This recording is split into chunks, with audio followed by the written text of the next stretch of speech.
Randasya Gyananjana Shalakaya Chaksurunmilitanyena Tasmai Shri Gurave Namaha. Namo Vishnu Padaya Krishna Pristaya Bhutale Srimati Bhakti Vedanta Swaminiti Namane. Namaste Saraswati Devi Gauravani Pracharine Nirvishesha Shunyavadi Paschatya Deshatarine Vanchakalpatarubhyascha kripa sindhu bhayevacha patitanam pavanebhyo vaishnavibhyo namo namaha. Jai Shri Krishna Chaitanya Prabhu Nityananda Shri Advaita Gadadhar Shri Vasadi Gaur Bhaktavinda. Hare Krishna Krishna Krishna Hare Hare Hare Rama Rama Rama Hare Hare. So we welcome everyone to our second lesson on Unit 3 of the Bhakti Vaibhava. Shall I share the screen, Maharaj? Sorry? Shall I start the PowerPoint? Yeah, I was going to do it myself.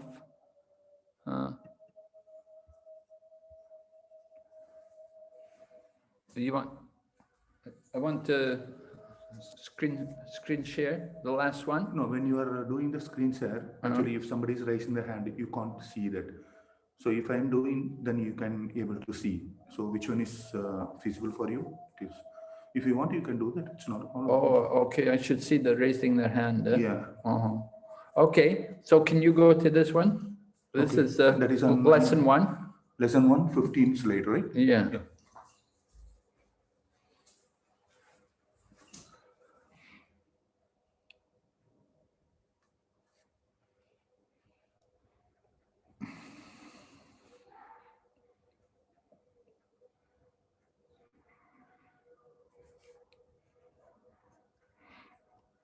Yeah, we're just going to continue from where we left off in the previous class. We didn't get a chance to get a feedback from the audience in relation to this question of protection in ISKCON.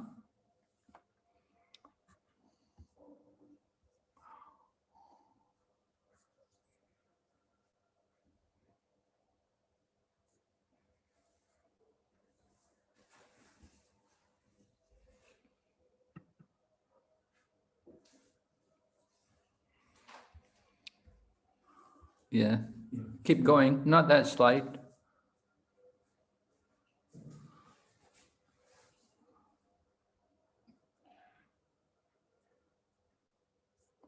This one, Maharaj? 19 slide, right? Yeah. Well, let's begin anyway with this. In our previous class, we had discussed this topic about women as a class. Prabhupada has stated, no better than boys. Therefore, they have no discriminatory power like that of a man. Now, we did discuss a little bit about how this statement may be abused. One of the devotees brought up the point that this may stop or restrict the ability of women as managers or as administrators. Would the ladies like to offer any contribution in this matter? How do you feel about this? Maybe you could talk something about why would Prabhupada bring this up? What is Prabhupada's intention here? Anybody would like to suggest?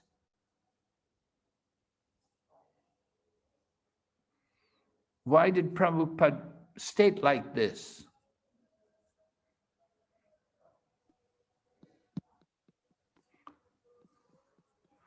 Tejasini, you're a Mataji. How do you feel about this?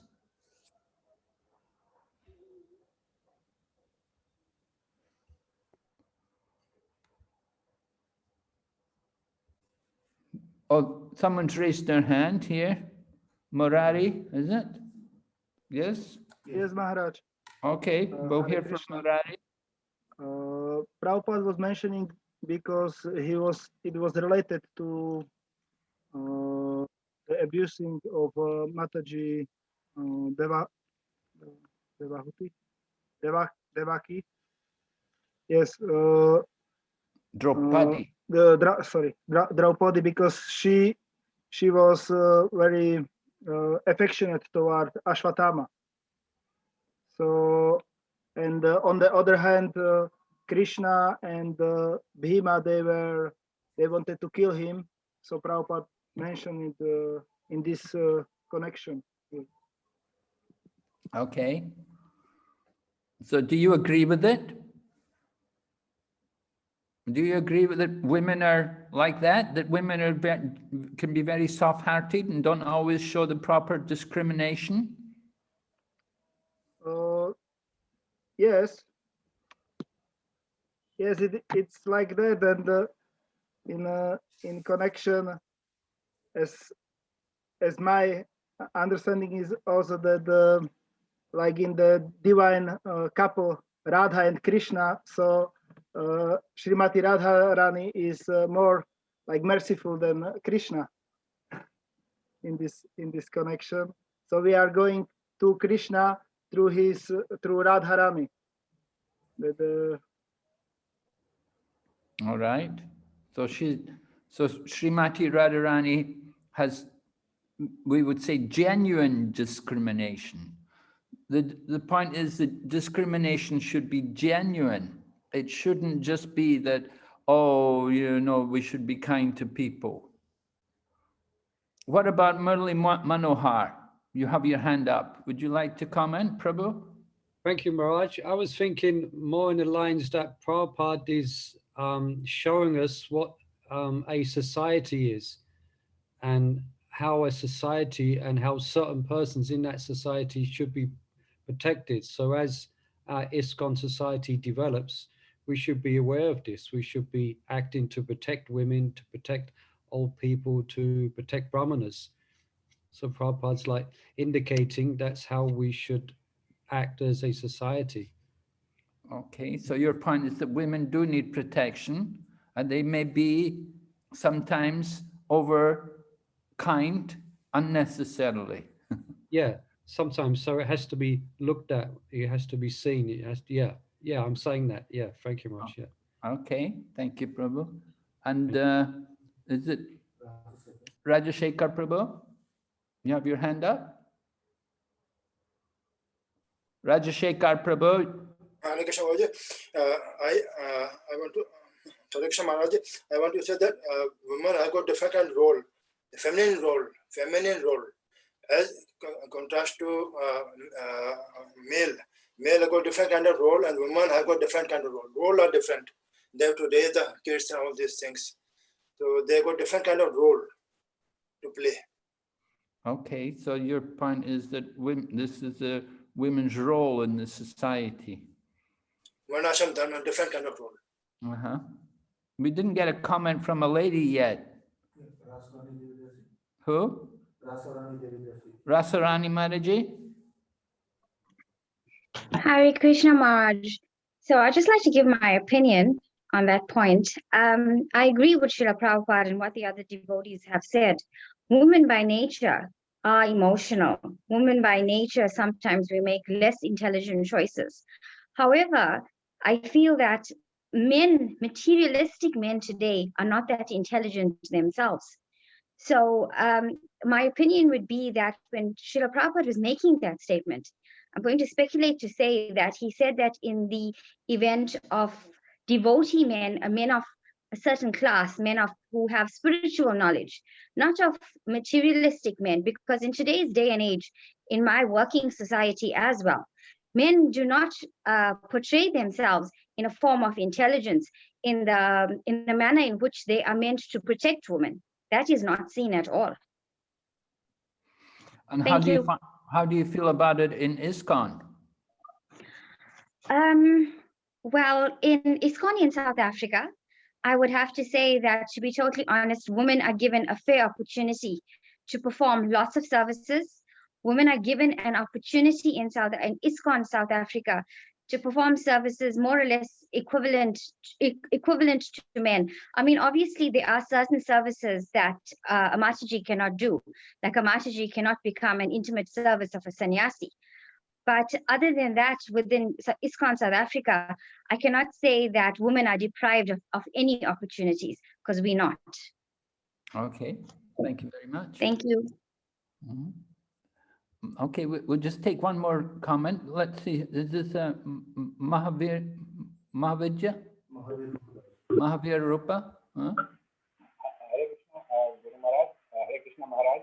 Actually, I would like to just say that in one of the lectures or context, it was mentioned by Srila Prabhupada that actually women, if they are not devotees, then it applies the general principle of women that they are soft-hearted and they may not take a rational decision. But if the women are associated with ISKCON and they are practicing devotional service, principles of devotional service, then it is a different scenario where we can say that they will treat everyone and they will treat themselves also as a soul, not body. So there is no difference between body and soul if one is associated with ISKCON and following the principles of devotional service. Well, I'm not quite sure how I relate this. You know, you haven't given me any real judgment about the situation in relation to, you know, women in general and their discriminatory power. Yeah, in general, women as a class, they are basically emotional by nature, as the input has been given already. But if the women are devotees, then definitely it is something different, and they may be treated as equal to men. All right. Sometimes Prabhupada would bring this point up, that women devotees, devotee ladies are different from general women, the women in general, the devotee ladies. But Draupadi is certainly a devotee, and Prabhupada mentions she's a pure devotee. Yes. So, like the feminine nature, like the comments that are already shared, that feminine nature is little soft-hearted. They will not take harsh decision, which perhaps may seem more logical and rational to correct that person in the interest of the person, because being soft-hearted, they will be more emotional and they may get emotional, and they may not take the right decision in terms of the perspective of improving the wrongdoer.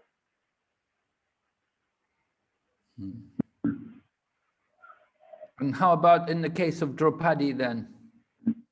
Yeah, Draupadi basically, since she perceived Ashwathama as the son of Dronacharya, and in fact she perceived him as Dronacharya himself, so she was not willing to give any punishment to him. But Lord Krishna kind of he mediated the situation by punishing him and not even taking his life. So kind of balance was drawn. Yes, right. It was a special situation that he was to be punished, and at the same time he was not to be punished. So there was no fault on the part of Draupadi that she wanted to treat him with some respect, but at the same time he was guilty of a very sinful activity, and there had to be some punishment for that. So it was a delicate situation which had to be balanced. Yeah, and Maharaj, one permission, if you could allow me to ask a question. You explained in the last class one very, very powerful and strong and very, very beneficial thing, that whenever like Arjun was encountered with a Brahmastra thrown by Ashwathama, then he offered sincere prayers, heartfelt prayers, and offered glorification to the Supreme Lord. So in our practical case of life, like when problems come, what prayers and what glorification we should do so that we apply this concept practically in our life, Maharaj? Well, we're taught to chant the Hare Krishna mantra. That is our prayer. The great chanting for deliverance, simply by chanting the holy names of the Lord. If we offer that prayer, then that will certainly please Lord Krishna. Thank you so much, Maharaj. Thank you so much. All right, can you go ahead to the next slide, Prabhu? Okay, you go ahead. Right, and then at the end of the class, we had put the devotees into groups and we had assigned a topic for each group. All right, I think there were 2 groups to discuss the position of women and if they were given proper protection. And then there was a group to consider the position of the cows, the children, the old men, and the brahmanas. So can we have a spokesman from group 1? Somebody here from group 1?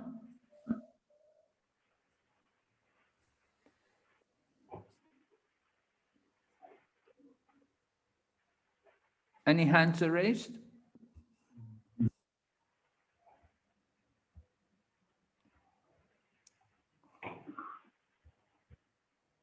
All right, let's take somebody from another group. Who would like to volunteer first of all to give their opinion about the protection given to?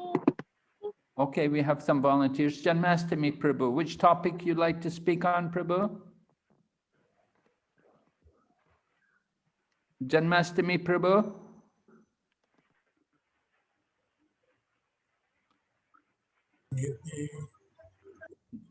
One second, something's not right on my.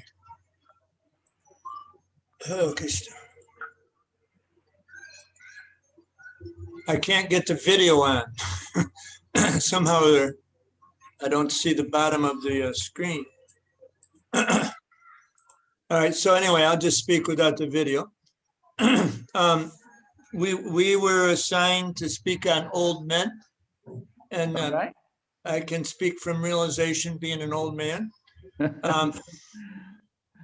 This is, I think that the assignment was we were supposed to speak about how this reflects Srila Prabhupada's mood and mission.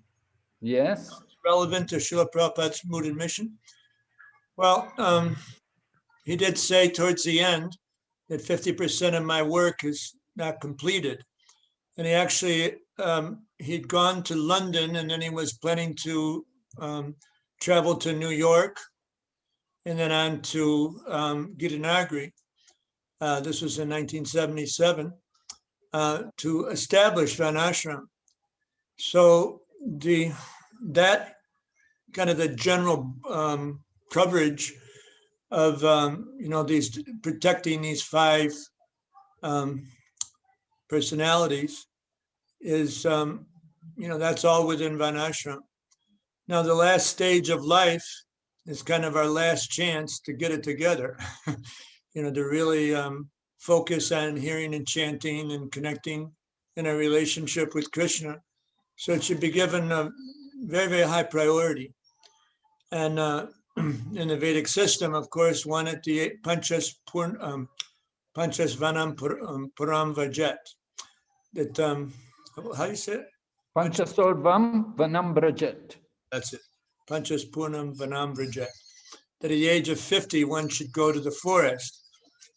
So that's the idea, is that we take when one goes into the Vanaprast ashram.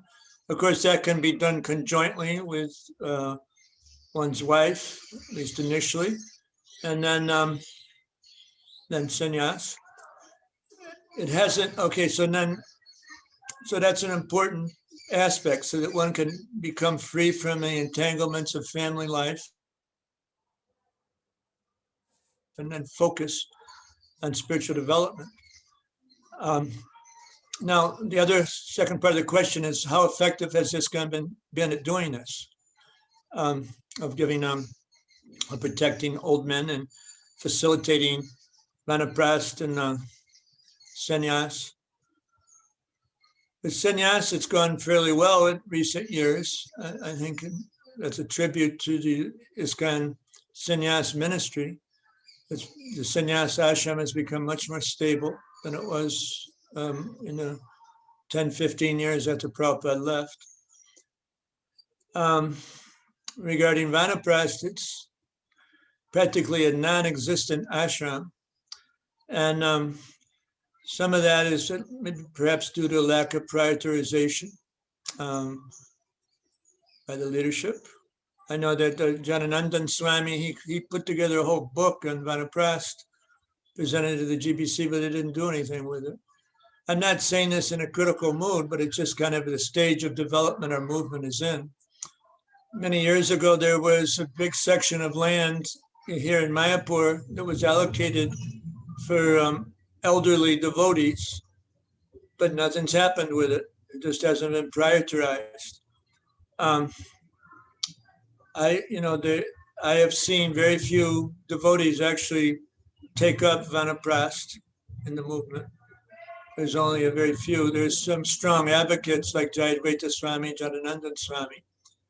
But it's a difficult road to cross or to traverse, primarily because it's not very much emphasized. It's not prioritized in our movement. And kind of the proof is in the pudding because there isn't facility easily available for devotees to go into a Vanaprastha ashram setting, where they've maybe worked hard all their lives within our movement, and then what? What do they do? It's just not an easy step. So I would say that we've got a ways to go. I think just in general, in terms of a society where there's loving respect for each other, we've come a long ways in the time I've been in the movement, since '77. But this is an area where we need to increase, because really it's such an important aspect that we're in the movement to develop pure love for Krishna, and Prabhupada wants us to become qualified to go back to Godhead. So this last stage of life is a very significant aspect in that regard. We can't leave that out. I'd like to say, he does say that Vrindavan and Mayapur, these temples are meant for this purpose, that older people can come and retire there and pass the final years of their life in the holy Dham. Yeah, so then it really needs to be prioritized. That land's been sitting there, nothing's been done. It's a question of funding, but it hasn't happened. Oh, now I can turn my video on. Somehow or other it wasn't working before. So it just needs that, some kind of a campaign to facilitate this ashram. And then also, that there's a facility for ladies and men should be given so that they can move ahead in the last phase of their lives. With the old men, let's. Okay. We'll hear. All right, we have several hands raised. Who would like to speak on, let's see, we've heard about the old man. Which topic would you like to speak on? Who have we got? I'm not able to see. Who? Rajshekar, well, he just spoke. What about Vinay Damodar Das? Hare Krishna Maharaj. Which topic you're going to speak on, Prabhu? Maharaj, on children protection, topic was children. Yes. So if we see in that purport, Srila Prabhupada say the purpose of protecting the children is to prepare them for liberty from material bondage. And second, a very important point, Srila Prabhupada raised, which shows his mood, that this protection should start from the begetting of the children, means Garbhan Sanskar. So it start the perfective process start from that stage itself.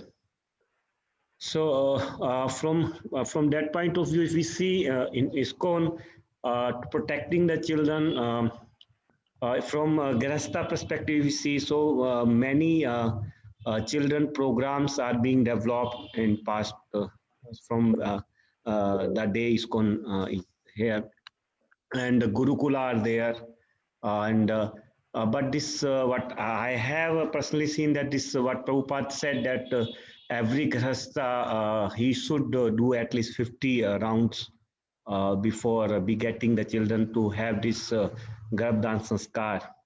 That we should take seriously. And then second thing is that our Gurukula system, and as in Mayapur there is Gurukula, so those all things can be extended, so that children can be actually understand the need of the spiritual progress. Okay. And that were some points. And in the group, devotees told some points like they are the service means facilities which are given in various congregations. So from that they get association so that they can be protected from outside. And similarly, if Gurukula system is also extended more, then we can save them from the outside association. Yes, I think you're right. I agree with this, that we need to extend the Gurukula system more. Not everyone can come to Mayapur. Yes. So there's certainly a great need for development of more Gurukulas, where we've developed the congregation have children, and the children should get proper education in a Gurukula, should be proper environment for them to develop their spiritual life. So thank you, Prabhu, for that. Thank you, Bharat, for giving me the opportunity. And who else? Who? Okay, Marari Prabhu, topic. Yes, Maharaj. Our group was about cow protection. Yes. And we were speaking that we have in ISKCON some goshalas. And we have also some individual devotees which take care about the cows in some places. And also we spoke about that in places where there is no cows, the devotees have no cows and the abilities to protect the cows, they can buy a milk and offer the milk to benefit the cows in this way. And yes, it can be better, but it is also not easy job to protect the cows and have the system, because when you want the milk, you must have new cows.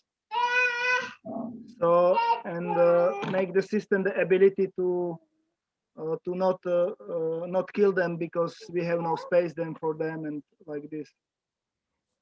Okay. Are there any comment about ISKCON in general?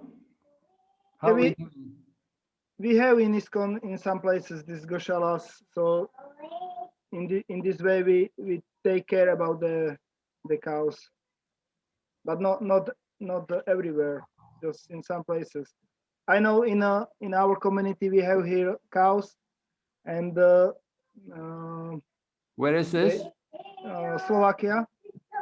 New Ekachakradam, we have like now 6 cows. We have 12, but they doesn't produce milk yet now. And one Griasta couple taking care about them. So, but there is this difficulty about new cows and the place and for them and people which will take care to the future. Okay, thank you. Oh, Karunatara Mataji. Hare Krishna Prabhuji. I wish to comment on women at the moment. Good. Yeah. So like out in the age of Kali, every woman may not be seen with a proper eye. They're not given proper protection. In the young and in the old age even.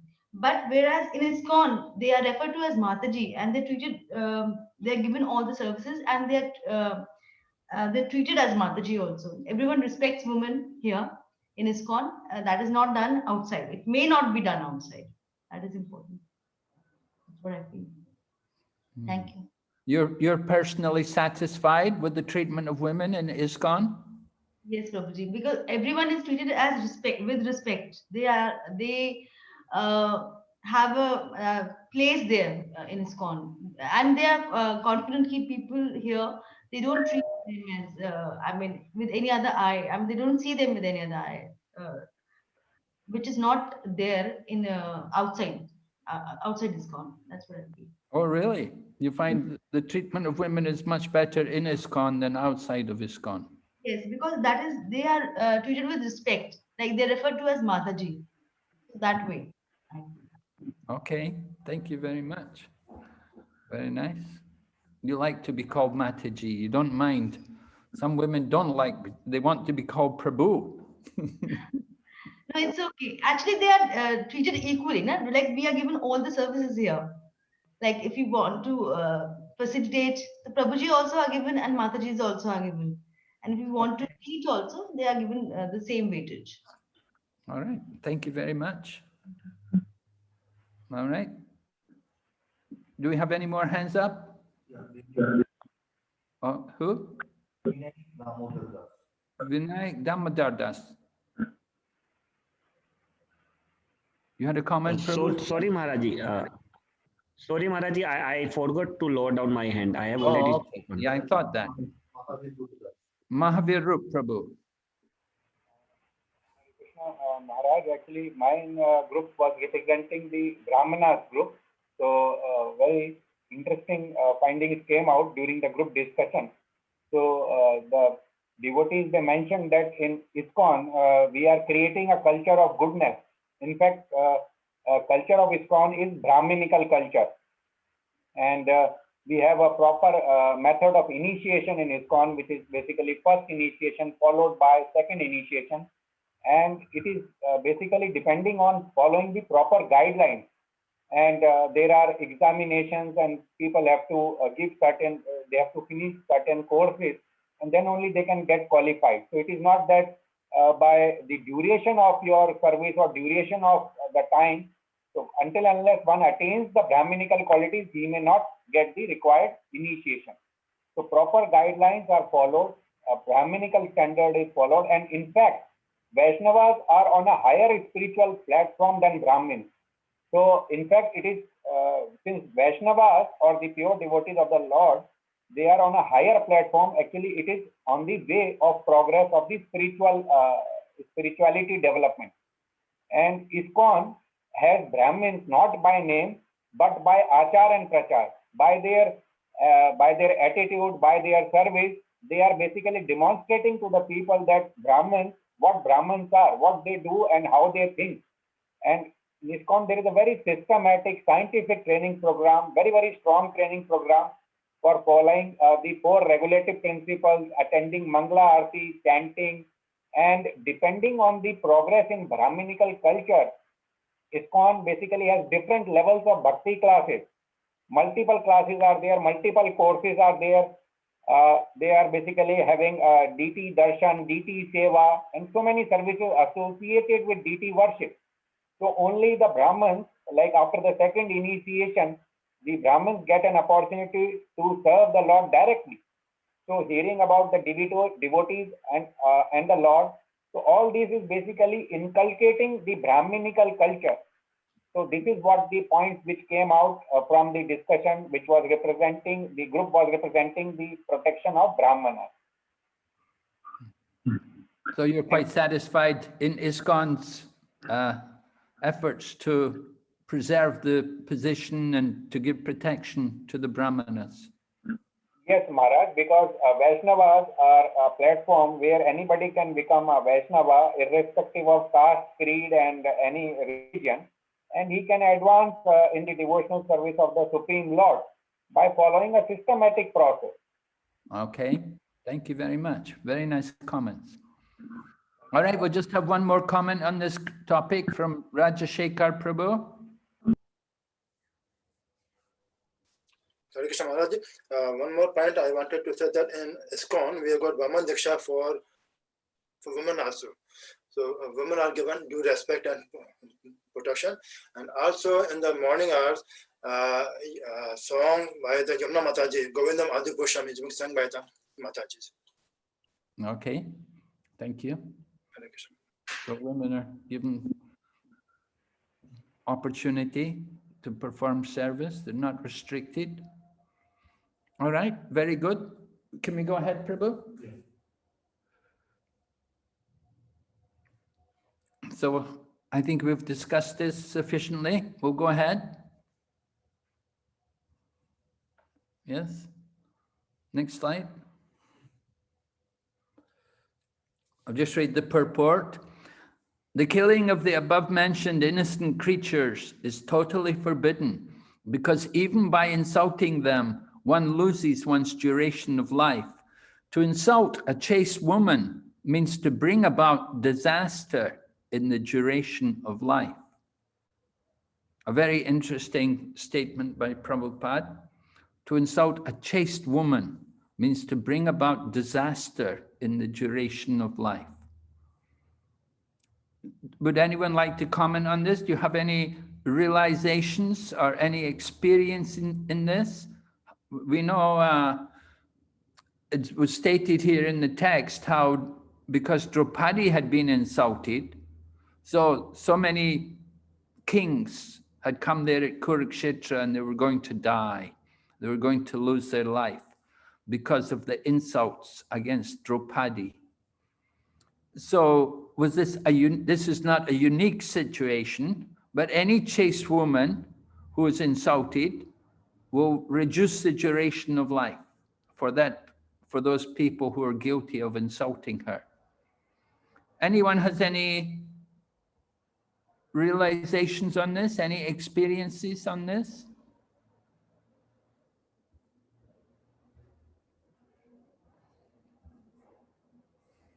Janmastami Prabhu, is your hand raised or is that from before? No, it's from before.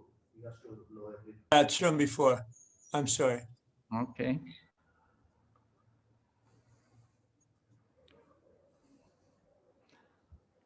Anyway, I think that the ladies won't have any problem with this statement. Certainly, we have to give proper respect to women, especially chaste ladies.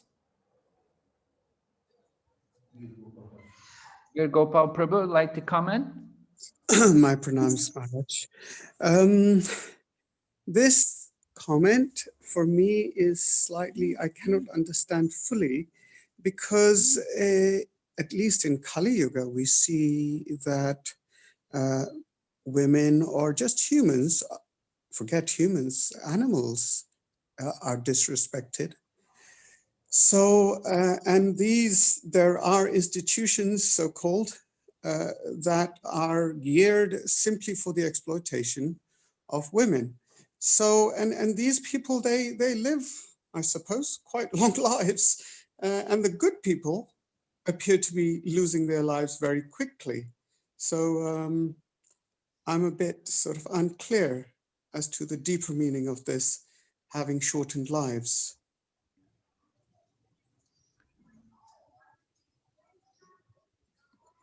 That's well, yeah, you're making you're saying that you don't think it really happens like this, huh? You think no, people, that's not the point. I'm saying who, I don't understand. I don't quite understand the deeper meaning in the statement. well, the deeper meaning is that people are taking themselves into hell by abusing and taking not giving proper respect to chaste ladies. Now you didn't give much detail, but you said some people are they're abusing women. Can you give some more details in which particular manner they're being abused? Well, one offhand is child labor or women being exploited in the sex industry. There are many examples, but this is just one thing. But these are not chaste ladies. Right, okay. fine. Because in our Vedic times, we still had women as prostitutes, and prostitutes. I mean, I'm just confused about this business about full chastity. Can a prostitute still be considered to be chaste? Is it just about the physicality of it, or is it about the consciousness of a person?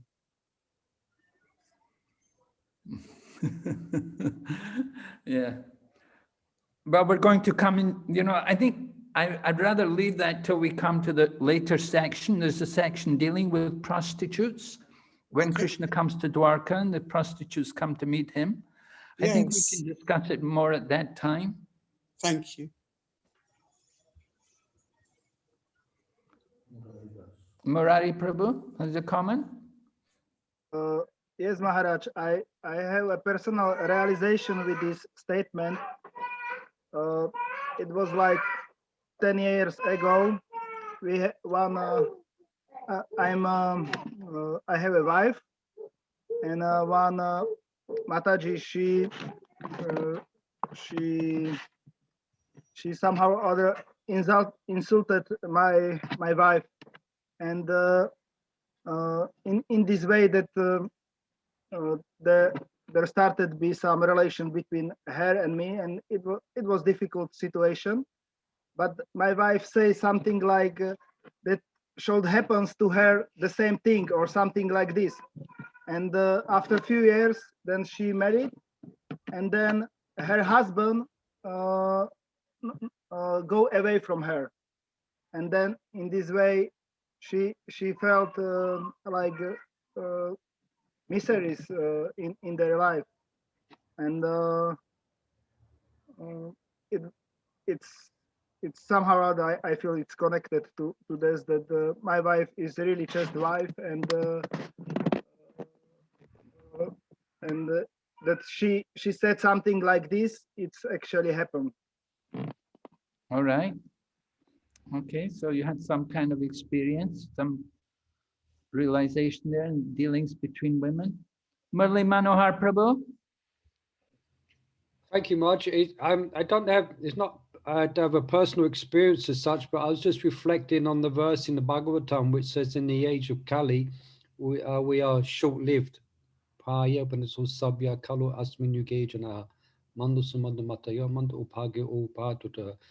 was thinking this is one of the ingredients why people in general are short-lived. This is one of the causes, because people have no regard to chaste women. So therefore, that's one of the reasons why in the age of Kali, people will not live very long. All right, thank you. Yes, certainly some truth there.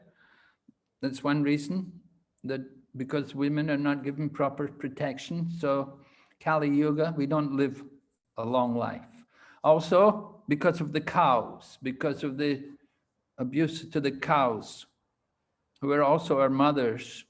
So they're also, in the sense, they're also like chaste women, and because we don't give proper protection and take proper care of them.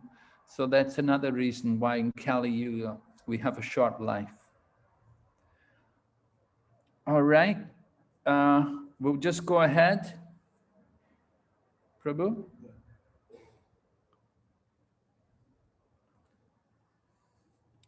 This complete outlook is based on factors leading to successful humanity, as against the civilization of polished cats and dogs. All right, so successful humanity, where people are given proper protection, women are given proper respect and protection, the cows are taken care of, the old men are looked after, they're given facilities for their spiritual progress, and the children also are properly educated and trained to become staunch devotees.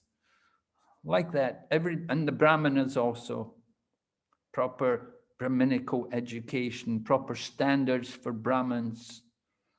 So that's different from the civilization of polished cats and dogs. People have nice big cars, they have money, but they're just like animals in their behavior. We'll go ahead.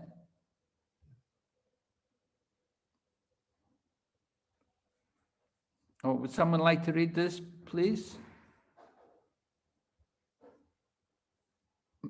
Murli Manohar Prabhu, can you read this? Yes, Maharaj. The special significance of Srimad Bhagavatam, that the activities of the Lord are central and not just supplementary historical facts. Srimad Bhagavatam is thus recommended by Lord Sri Chaitanya Mahaprabhu as the spotless Purana. Krishna and his pure devotees, like the Pandavas, are on the same plane. The devotees and the Lord are interlinked and they cannot be separated. Therefore, talks about them are all Krishna Katha, or topics of the Lord. Srimad Bhagavatam, Canto 1, Chapter 7, Text 12, purple. Thank you, Prabhu. So Srila Prabhupada's pointing out the topics about the Pandavas are also Krishna Katha, because they're not different from the Lord. Yeah, we'll go ahead, Prabhu. Next slide. Okay, yeah, go ahead. Oh, that's it. Okay, so that's the end of that lesson 1, which we didn't finish. We'll go ahead. Yeah, please. We'll go to lesson 2.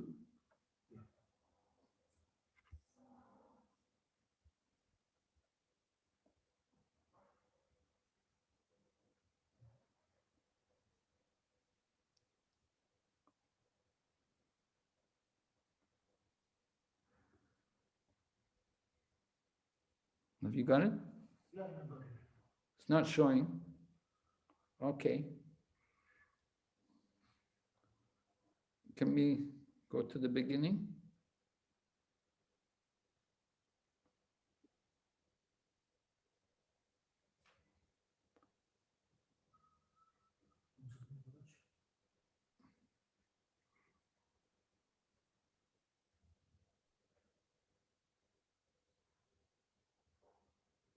All right. Yeah, go ahead.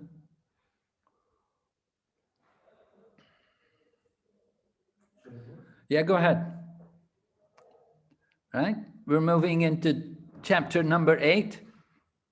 We already did a little bit from chapter 8. So here's the review first of all.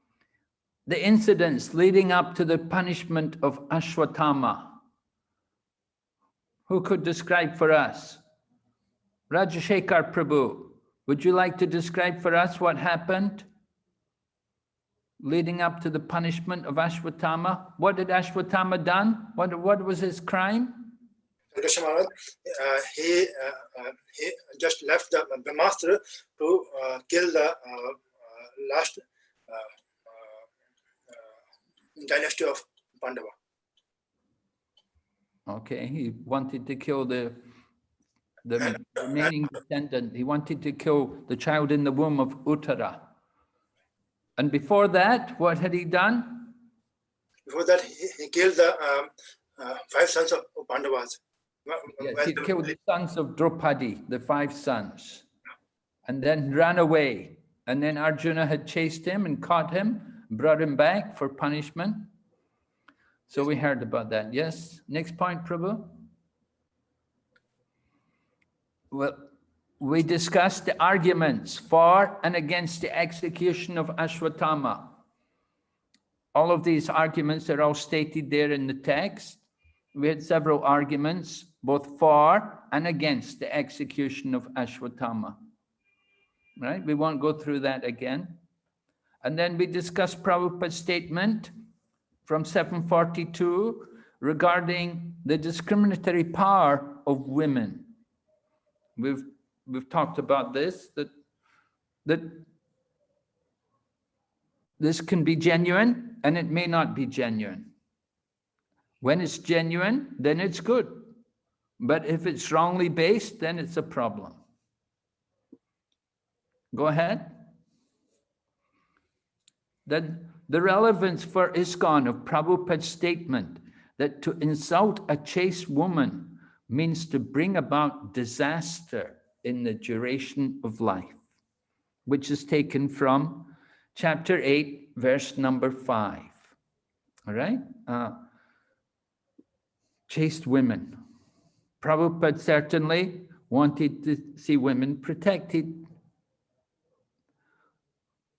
Chastity is a very important quality also for women. And the training in ISKCON is meant to instill that chastity in women. And so we heard devotee women are different from general women. Okay, we'll go ahead. So looking at chapter 8, begins with Parīkṣit saved, right? Parīkṣit is still in the womb. He hasn't taken birth yet, but he has to be saved. Saved from another Brahmastra. We had Ashwatthama, he released the Brahmastra against Arjuna, but Arjuna counteracted that. But after the jewel was cut from his head and Ashwatthama had gone away, he released another Brahmastra. And this time his Brahmastra was against the child in the womb of Uttara and against the Pandavas. So that's described in the first section of chapter 8. And then from verse 18 up to 43, we have the prayers offered by Queen Kuntī. Wonderful prayers. We'll be looking at these in a minute. And then the end of the chapter, Yudhisthira approaches Krishna filled with lamentation. Why lamentation?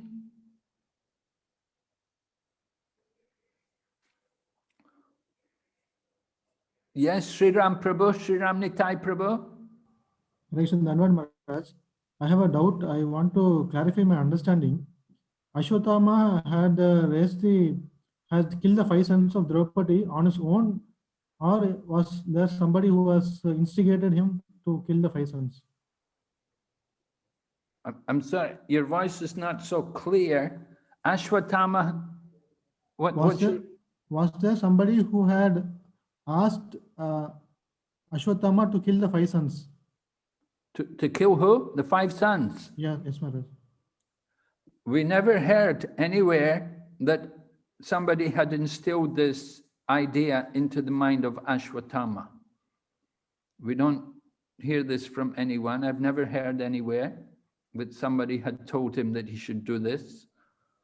And we know that when he went to Duryodhana, his master, Duryodhana was not happy. He was very angry with him for doing such a thing. He didn't like it at all. So Duryodhana certainly didn't approve of it. Okay, Maharaj. Thank you, Maharaj. We still have some hands up here.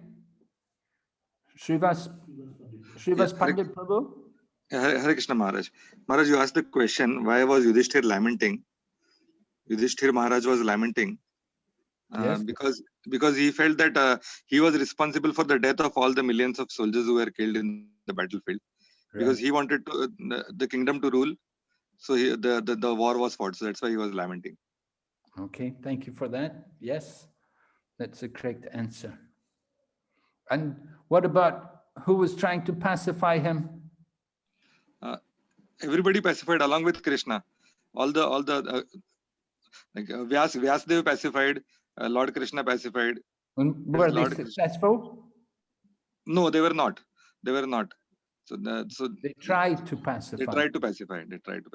Then it took him to Bhishma Dev who pacified. Right. Lord Krishna wanted Bhishma Dev to do this. Right. Okay. So looking in more detail at this first section here in the 8th chapter. First of all, we have Krishna getting, after they dealt with Ashwatthama, Krishna's preparing to leave for Dwarka. But just as he's leaving, Ashwatthama releases a Brahmastra to kill the child within the womb of Uttara. That child, of course, is Parīkṣit. And because Uttara is the wife of Abhimanyu, Abhimanyu has already been killed in the battle, and this child was and the 5 sons of the Pandavas, they've been killed. So there's no descendant. There's only this one child to take up to become the head of the Yadu dynasty. There's only this one child. So Ashwatthama wants to kill that child. So he releases the Brahmastra. And Uttara, she approaches Krishna in great fear. Right? The famous verse. Pahi pahi mahayogin deva deva jagatpate. Like that, Uttara is running to Krishna, that you're the only one who can save us. Uttara approaches Krishna in fear for the life of her child. She said, let this Brahmastra kill me, but don't let it harm my child. So Uttara had that mood. So the Brahmastra weapon actually burned the child, but Krishna covered the embryo from within and saves Uttara. Krishna, it says actually in the Srimad Bhagavatam that the body of the child was burned, but Krishna gave it a new body with the same soul. This soul was there, Krishna just simply replaced that burned body with a new body. So Krishna saved the life of the child, and then Ashwatthama's Brahmastra weapon was countered by Krishna himself. There was no time for the Pandavas to do anything about it. Lord Krishna himself counteracted it by his Sudarshan Chakra. So Lord Krishna, he's also within the womb. He's everywhere, so he was also within the womb, so he could protect that child and save the life of Uttara. All right, we'll go ahead. Okay, so here's the verse. Pahi pahi mahayogin deva deva jagatpate nanyam twad abhayam pashe. There is no one else who can save me from the clutches of death. So this particular verse shows the nice mood of Uttara and how she's very faithful and chaste to Krishna, that she comes to Krishna for protection. It's the nature of all the devotees that when they're in danger, they will always think and pray to the Lord for protection. They don't know anybody else. They don't worship any demigod, and they don't worry about any kind of rituals, but they simply they simply take shelter of the Supreme Lord for protection. We'll go ahead. From Prabhupada's purport. The Lord protects everyone, but one who depends completely upon him is especially looked after by the Lord. The Father is more attentive to the little son who is exclusively dependent on the Father. So the idea is we should become like the little son. We should become completely dependent upon him. This is the mood of the pure devotees. Of course, not that we're all the time just simply depending on the father. The child also has to become grown up and stand on his own feet and take care for the father. So it's not just only the mood of taking service from the father. Devotee also doesn't like to take service, they like to give service to the Lord. But in certain situations, there's nothing else to do but simply surrender and look to the Lord for shelter and protection.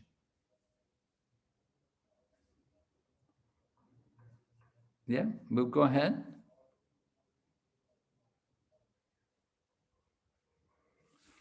Someone can read for us?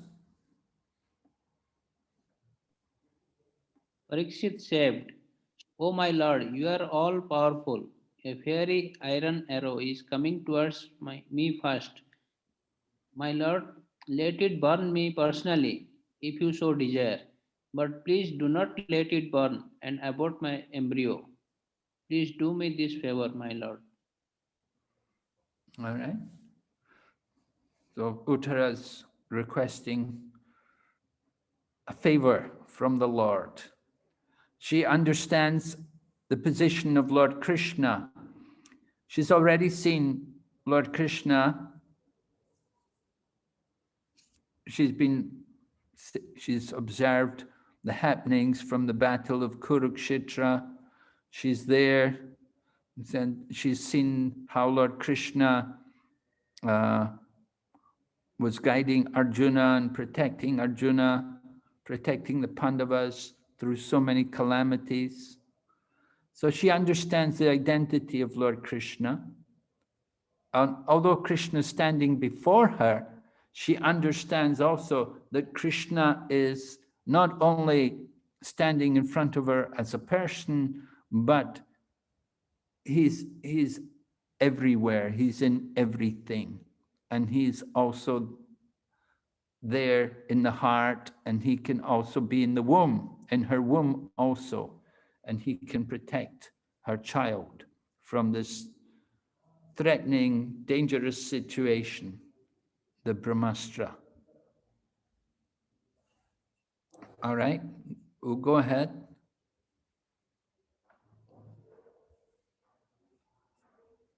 Yeah, Amaraji can read.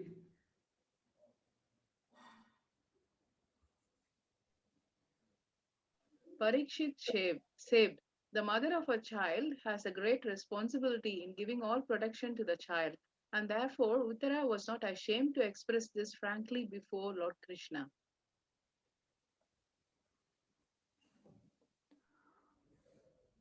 So those of you who have families, who have children, certainly you'll be thinking also, you want to protect your child.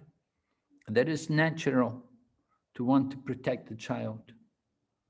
So certainly Uttara was not ashamed to come and ask Lord Krishna like this.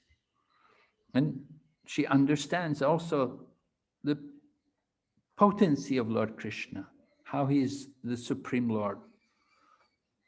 She's described him, Deva Deva Jagat Pate. So she's very clear about the position of Lord Krishna. And she's asking Lord Krishna to show his mercy and protect her child. Yes? Go ahead, Prabhu.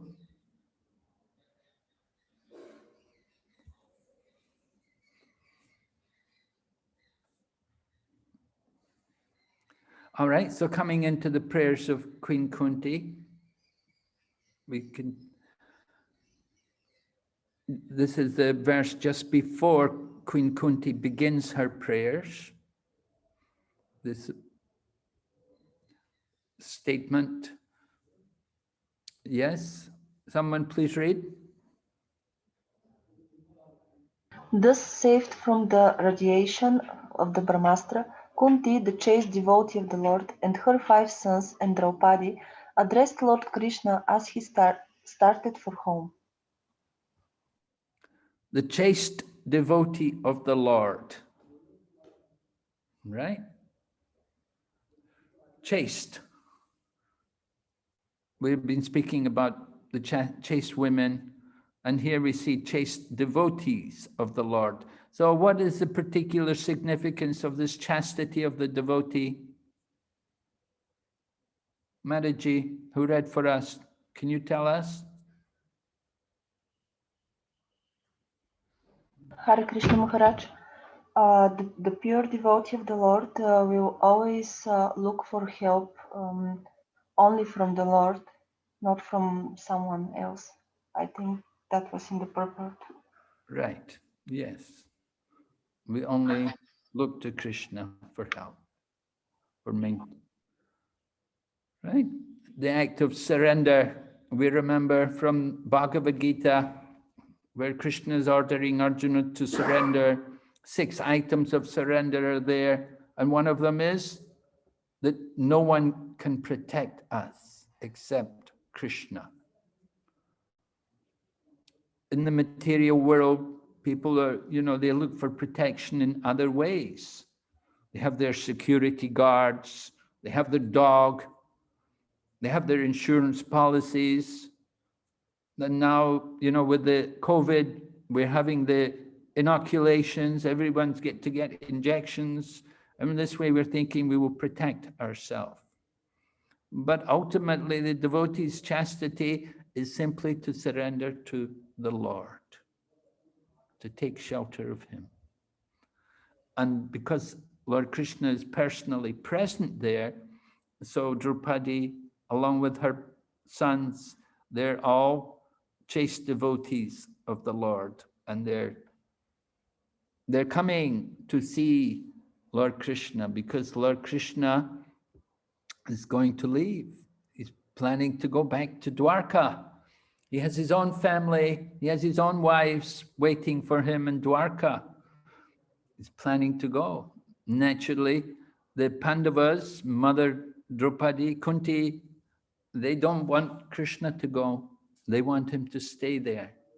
They're very, very attached to him. So they cannot bear the thought of him leaving them. So Draupadi and Pandavas and Queen Kuntī, they've all come to see the Lord and to beg him to stay longer. And Queen Kuntī, being the mother, she takes the lead, and she's going to offer her prayers. Heartfelt prayers. Right? Go ahead, Prabhu.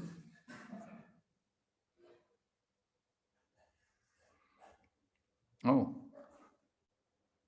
Someone can read for us? Let's see, who hasn't read? Mahamati? Mahamani. Yeah. Prayers of Queen Kuntī. A chaste devotee of the Lord does not look to others, namely any other living being or demigod, even for deliverance from danger. That was all along the characteristics of the whole family of the Pandavas. They knew nothing except Krishna, and therefore the Lord was always ready to help them in all respects and in all circumstances. That is the transcendental nature of the Lord. He reciprocates the dependence of the devotee. So although the Pandavas were Kshatriyas, they had the royal order, but they had difficulties. They had many problems. But they never gave up their faith in Lord Krishna. They never thought, why is this happening? They accepted, they went on. So that is the chaste behavior of the devotee. Right? We'll go ahead. Oh, Sachitanya? Who is it? Sachitanya Das, you raised your hand? Yes, Maharaj. One doubt was there regarding Uttara's son, means Parīkṣit. After Brahmastra, Parīkṣit was totally born into chapel. Then Lord Krishna himself gave another body, physical body. So how can you understand that is the actual descendant of Kuru dynasty or son of Krishna? Because, well, the point is, Lord Krishna, it's the same soul, but just a new body. Soul adhe thane, body. Yes, it's the same soul, the same soul. The soul wasn't changed, but the body had to be replaced. But usually we say that descendant means the descendant from parents, means father and mother. So, Well, he's still in the womb. yes. Okay, He Maharaj. hasn't come out of the womb. This is not maybe known to everyone what actually happened, but this is how it's described in the Bhagavatam, that Lord Krishna replaced the body. The same soul had already been brought into the womb by the conception of the father. Okay. Lord Krishna just replaced that burned body with a new body.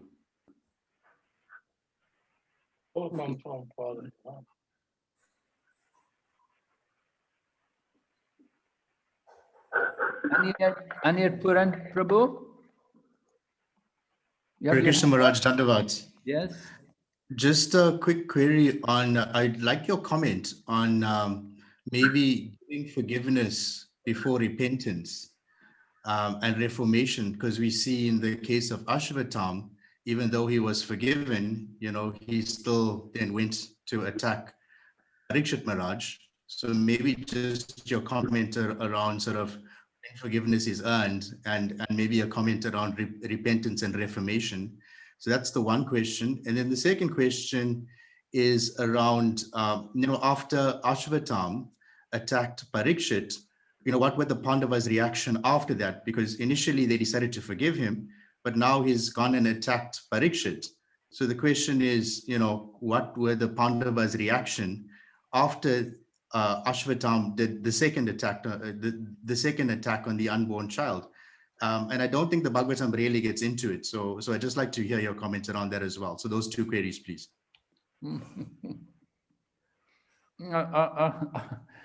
All right. So as far as forgiveness, repentance, we don't see much repentance on the part of Ashvatthama. I agree with you that the Bhagavatam really doesn't get into it much because we don't take into account the fact that Ashvatthama was very upset, that maybe the death of his own father, the trickery which was used to take the life of his father created some bitterness within the mind of Ashvatthama. Yeah, I came to the same conclusion, yeah. And I think that certainly must have been the impetus behind Ashvatthama's behavior, that seeing how his own father was beheaded while he was sat in meditation because they tricked him, telling him that Ashvatthama was dead. So Ashvatthama took some revenge and tried to get, of course, that in itself was wrong. The idea of, they did this to me, I'm going to get back to them, tit for tat, that's not really the proper mood, but this was the mood of Ashvatthama, that he was outraged. He wanted to get some justice back, and he thought this would be the proper justice, the killing of all the Yadus. Let me kill them all, get rid of them. So repentance is certainly forgiveness. These things are, we're not really seeing these qualities because although in the beginning of the battle of Kurukshetra, it was something of a dharma yudh. They were fighting according to religious principles. But as time went on,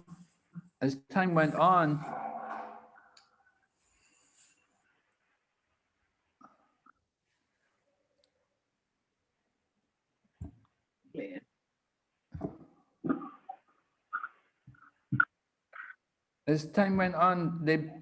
with the death of Abhimanyu, they were not satisfied with that. So then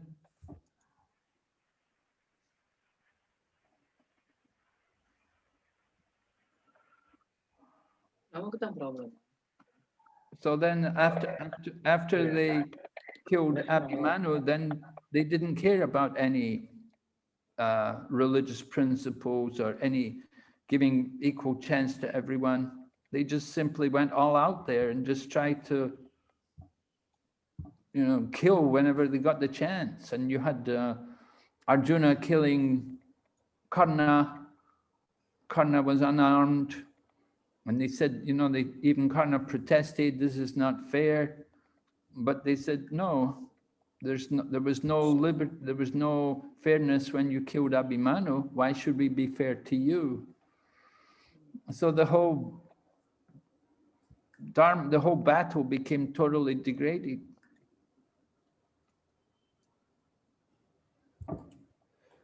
And nobody cared to follow anything.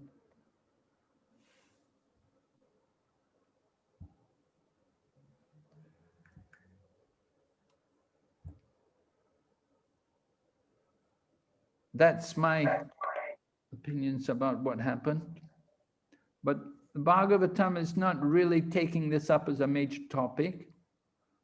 They're more interested in presenting the prayers of Queen Kuntī and the offerings to Lord Krishna. Remember, Srila Vyasadeva wants to bring out more the mood of devotion. He's not just presenting some history of the battle, but he wants to speak about actual devotion and service to Krishna. He wants to glorify the path of devotional service. So this is what we want to get from the Bhagavatam. We're not presenting a historical study in the events of people like Ashwatthama. He's got to be punished. It's all pastime.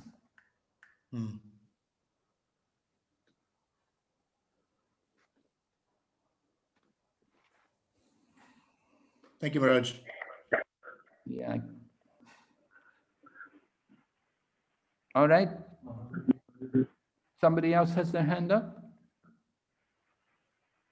Mahavir Rupa. Hare Krishna Maharaj. Actually, since we have understood that whatever every word is written in Srimad Bhagavatam is true in the sense that. So I was just having one query in my doubt that when Brahmastra was released 2 times, like by Ashwatthama, one for the Pandavas, like specifically Arjuna, and second time for the womb of Uttara. Actually, was there enough time for Arjuna and Uttara to come to Lord Krishna? First of all, they might not be even aware where Lord Krishna is. They will come and then they will start the prayer process, because Brahmastra, it was mentioned in the Srimad Bhagavatam in Srila Prabhupada's purport, is very, very powerful. And if the time to go to Krishna and if the weapon is so powerful, then I understand that it will also travel at the speed, or it will be very fast. Well, we saw already when the Brahmastra was raised against Arjuna, when he was chasing Ashwatthama, that Arjuna had time to offer prayers. Well, I'm not, this also puzzled. It was a thought which also came in my mind, but we do see that Arjuna is offering prayers before taking action to counteract the Brahmastra. So somehow it happens. Thank you, Maharaj.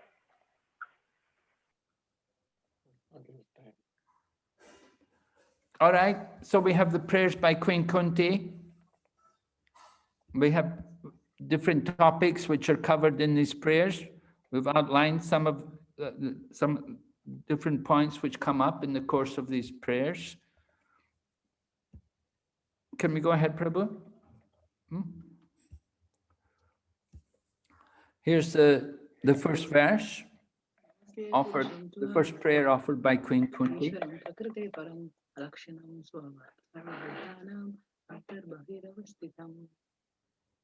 Yeah, would you like to chant out loud, please? Somebody's there chanting? You'd like to chant aloud?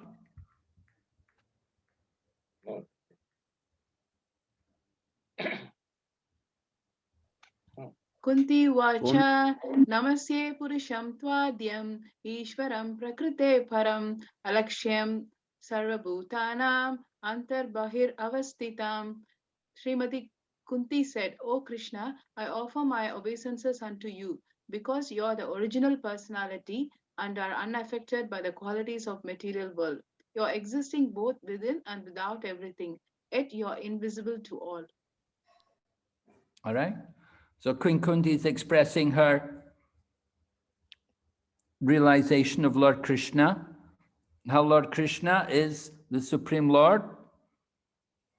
He's the original personality, and he's unaffected by the material world. We're all affected, very much affected by the material world, but the Lord is transcendental. Although he's appearing in this world, he's not affected by it. And Queen Kunti makes this point, you're within and without everything.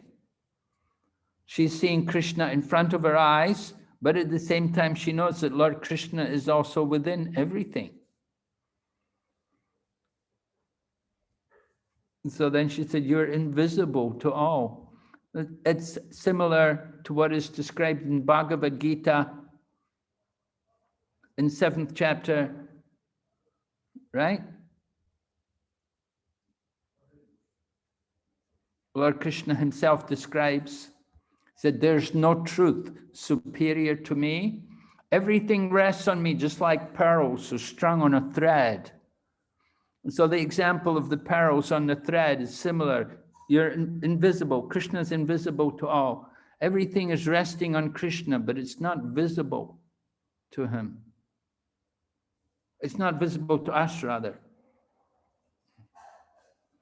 So this is the position of Lord Krishna.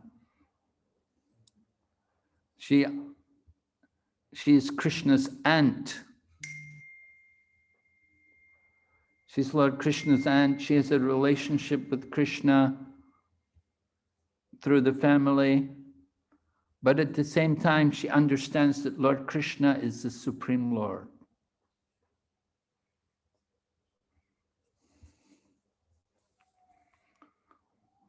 So this is Queen Kunti's first prayer to the Lord, how she begins offering her respects to the Lord.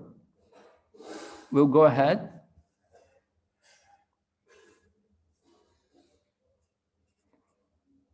Yes, someone read?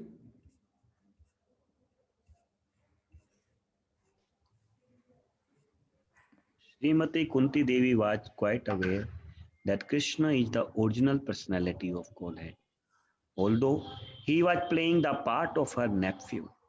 Such an enlightened lady could not commit a mistake by offering obeisances unto her nephew. Therefore, she addressed him as the original Purusha behind the material cosmos. Thank you, Prabhu. All right, go ahead, Prabhu. Thank you, Maharaj. Right, Krishna, we said Maya Krishna. Jwanika. No, you want to read it? Go ahead.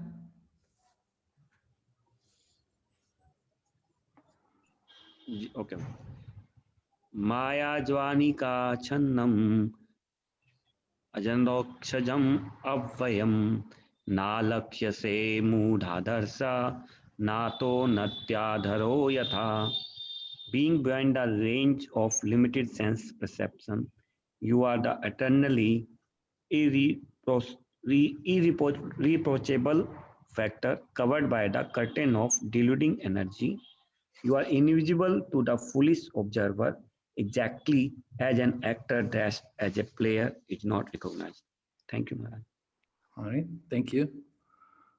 So how Krishna is invisible to all? He's covered by this deluding potency, by this Maya, right? Krishna's energy. Krishna uses his own energy to cover himself up. And Kunti gives the example. She says, you are invisible. She said, just like an actor dressed as a player is not recognized. So we're going to quote. Yeah, go ahead, Prabhu. Next slide. You are invisible to the foolish observer, exactly as an actor dressed as a player is not recognized, right? Natyadara, dressed as a player. Nato natyadaro yata, the artist. Natyadara, dressed as a player, the actors, you know. Bharat Natyam. So here we have Natya, the artist, and the player. Go ahead. Prabhupada talks about this in a lecture. A child, he is seeing somebody acting, but the child has forgotten that his father is acting, because the father has dressed in a different way and he's a different posture playing on the stage. Although the child is sitting amongst the audience, he cannot understand that he's my father playing. Go ahead. The mother can say, oh, don't you see your father is playing there? So although the child and the mother is there, one cannot see, other can see. That means one who has got knowledge, he can see. One who hasn't got knowledge, he cannot see, although God is everywhere. Prabhupada's lecture on this verse. We'll go ahead.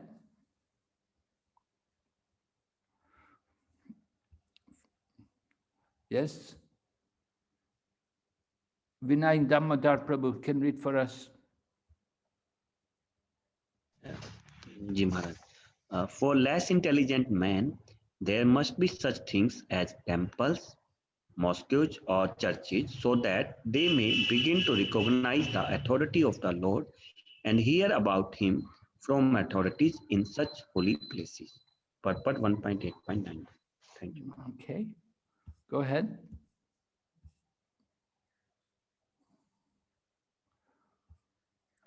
Katam pashyema hi striya. How then can we women know you perfectly?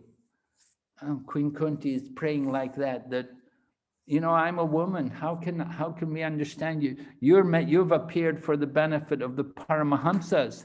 I'm just women. I'm just a woman. And women are not given, so they're not very philosophical people usually. So how can we know you perfectly? Kunti's humility. Go ahead.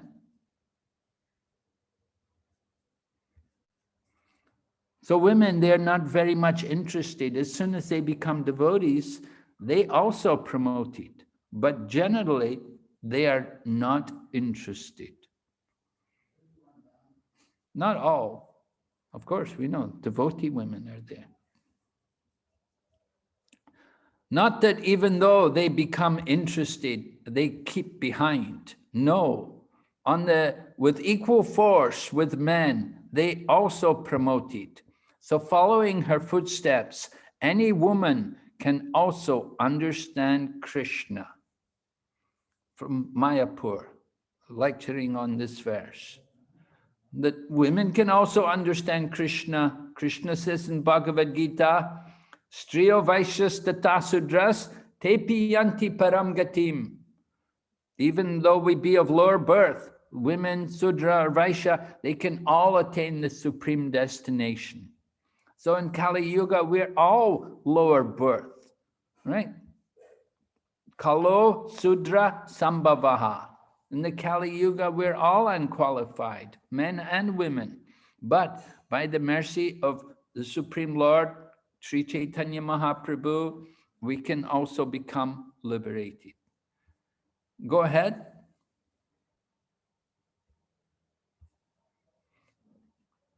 Amaraji can read.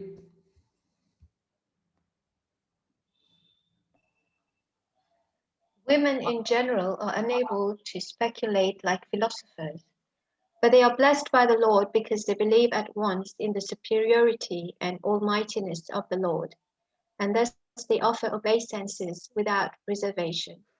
Purport 1.8.20. Right. Women, Prabhupada explains how women come in great numbers to pray, more than the men. We'll go ahead.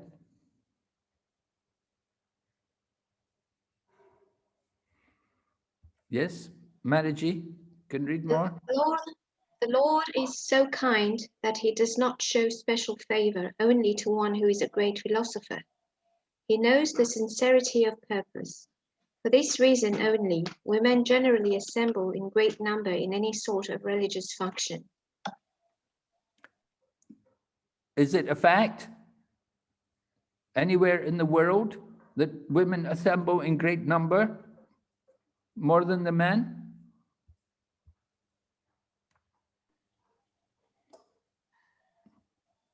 Do you find that in your temples? You have more women than men? Generally, it's true that we have many very sincere ladies who come forward and want to give service to Krishna. So Prabhupada writes that Lord Krishna knows the sincerity of purpose. So generally, the women, they come and they're very sincere. We often find when we're doing Sankirtan, who likes to give the donations? You don't get money from men very easily, but women tend to be more kind-hearted. They're willing to donate for a noble cause. Go ahead.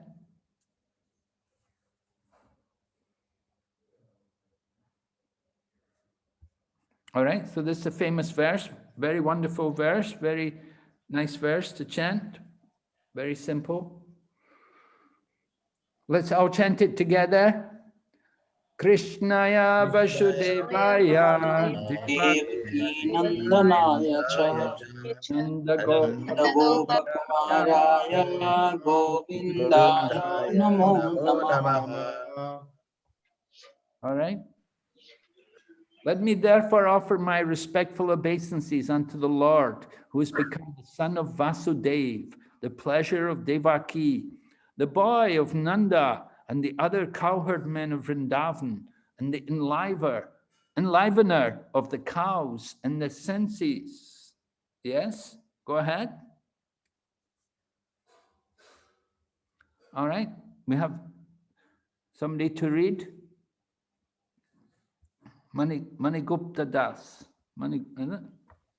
In this particular incarnation, he is more approachable. He at once left the shelter of his real father and mother, King Vasudeva and Queen Devaki, just after his appearance, and went to the lap of Yashoda Mai to play the part of an ordinary cowherd boy in the blessed Brajabhumi, which is very sanctified because of his childhood pastimes.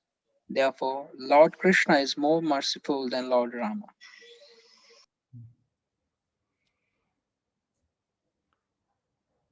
Is he? Lord Krishna is more merciful than Lord Ram? Why? Why Lord Rama is not so merciful? Mani Gopal? Hare Krishna. Maharaj, I think because Lord Ramchandra, we can see that Lord Rama, even he has given he abandoned Ayodhya and went into the exile. But Lord Krishna is always with his friends and families in Brajbhumi, whatever the situation may be. Though outwardly it is seen that Krishna has left Vrindavan, but he is always there. And also he was dear to his Brajavashis with the other modes, I mean transcendental mellows, not like Lord Rama, who was in the mode of like a king. Yes, right. Lord Rama is a king. The king has to be given more respect and reverence. But Lord Krishna, as a cowherd boy, can enjoy the intimacy of his devotees.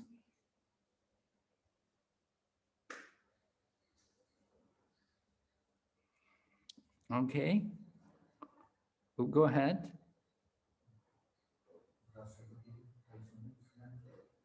Huh? Okay, yes. We can chant this verse also, very well-known one.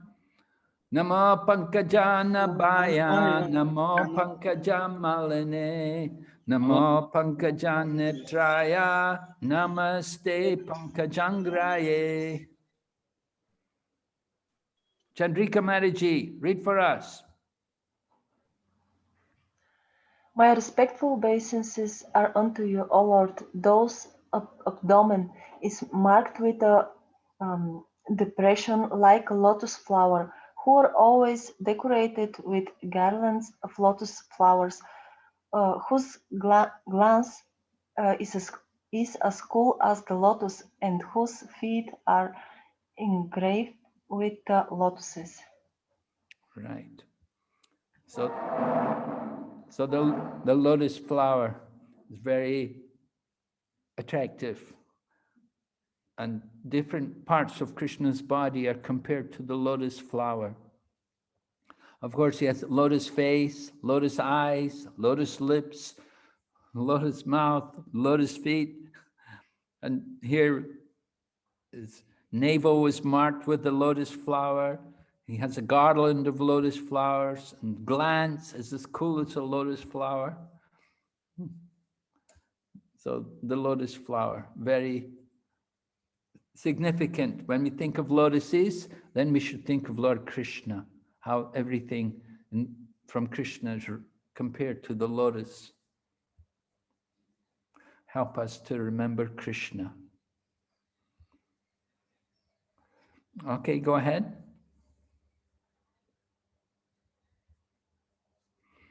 Yes, Chandrika, can you read? Yes, Maharaj. Panka means mood and ja means generate. Pankaja, the lotus flower, is so important. Still, it is generated from mood.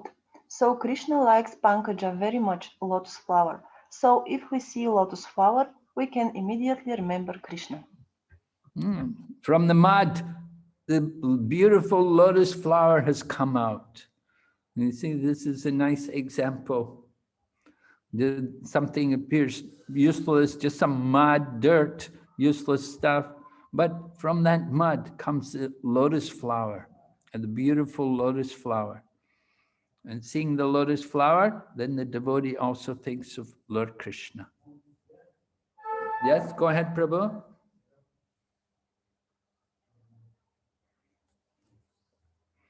Yes, Chandrika Mataji, you can keep reading. Kuntī Devi, a great devotee, is giving us opportunity to become Krishna conscious. Simply concentrating your mind on the lotus flower. That's all. As soon as you see a lotus flower, you will immediately think of Nama Pankaja Nabhaya. Oh, Krishna's navel is just like lotus flower. Srimad Bhagavatam 1:822, Los Angeles. Right. Okay. So we can see how Queen Kuntī is training all of us to remember Krishna, to see everything in relation to Krishna, and how everything is beautiful in relation to Krishna, the beauty of Krishna and the beauty of the lotus flower. All right, we'll go ahead.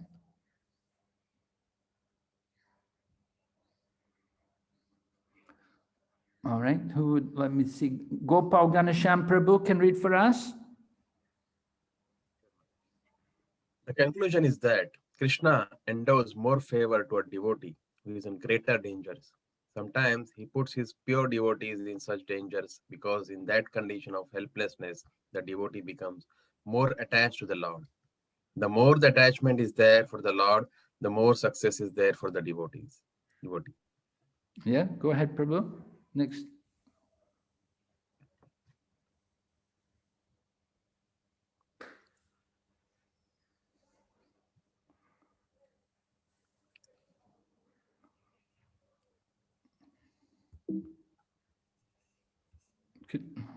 Vipada santuta saswat tatra tatra jagat guru Bhavato darshanam yat sad apur apnor bhava darshanam. I wish that all those calamities would happen again and again, so that we could see you again and again. For seeing you means that we will no longer see repeated births and deaths. So this is a very special prayer by Queen Kuntī. Usually, we don't welcome calamities, but here we see Queen Kuntī praying for calamities. Would you like to comment on that? Do you also pray for calamities? Are you happy to have calamities in your life?